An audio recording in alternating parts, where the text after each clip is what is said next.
তাজা শাক আসলে খেতে কার না স্বাদ লাগে। আমার বাসার নিচে শাক আজকেও নিয়ে আসছে, কালকেও নিয়ে আসছিল উনি শাক। কাল না, হ্যাঁ কালকে পরশুদিন নিয়ে আসছিল, আমারও ভুল হয়ে গেছে। আসলে এরকম তাজা শাক খেতে কার না ভালো লাগে। তো উনি শাক কোথা থেকে নিয়ে আসছে জানি না।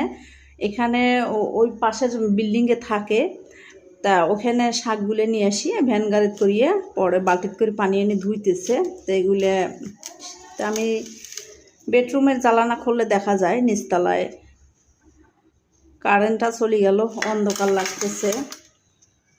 তা আসলে কারেন্ট চলে গেছে। তা আসলে এরকম তাজা শাক খেতে কার না ভালো লাগে, সবারই ভালো লাগে। তো এই যে এক মোটা শাক নিলাম 10 টাকা, আসলে সস্তায় আছে, দেখতে পাচ্ছেন। আসলে এরকম তাজা শাক খেতে আসলে অনেক ভালো লাগে। আর ওদিকে যখন ছিলাম শান্তিবাগের ওদিকে, তখন এরকম তাজা শাক আমি পাইনি। তো এখানে আসার পর তাজা শাক খেতে পারতেছি, মানে এক পাকে অশান্তি আছে। তো যাই হোক, আর এই কয়েকটা দিন আছে এই বাসাতে ছেড়ে দিচ্ছি।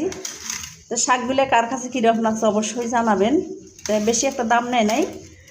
তো আমি গেটের সামনে যা দাঁড়াইলাম, তো শাকওয়ালারে বললাম আমার একাটি শাক দিয়ে দাও। তো উনি আবার গেটের সামনে আমার শাকটা দিয়ে গেল। তো আমি আবার উপরে নিয়ে আসলাম। তো মনে করলাম শাকটা যদি আমি এইভাবে রাখি দেই, শাকটা নষ্ট হয়ে যেতে পারে। তো মনে করলাম একটু সময় বের করিয়ে একটু কাটাকুটে করিয়ে ফ্রিজে রাখলে কালকে রান্না করতে পারবো।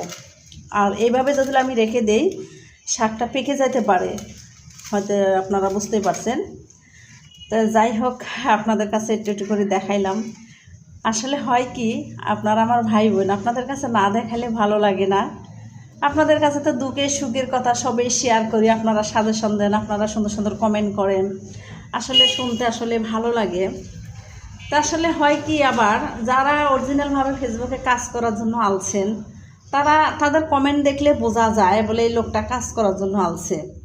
আর যারা উল্টাপাল্টা কমেন্ট করে, তাদের আসলে কমেন্ট ভিডিও ছাড়ার জন্য আসে নাই, আছে ক্ষণিকের জন্য ফেক আইডি খোলে কেউ, আজে বাজে কমেন্ট করে। হ্যাঁ, তো যার কী করার আছে, ফেসবুকে কাজ করলে ভালোটাও মানুষে বলবে, খারাপটাও মানুষে বলবো, এটা নিয়ে কোনো কানে নিয়ে কোনো আমাদের কোনো কিছু হবে না। কে কি বললো না বললো এগুলো আমাদের দেখার বিষয় নেই।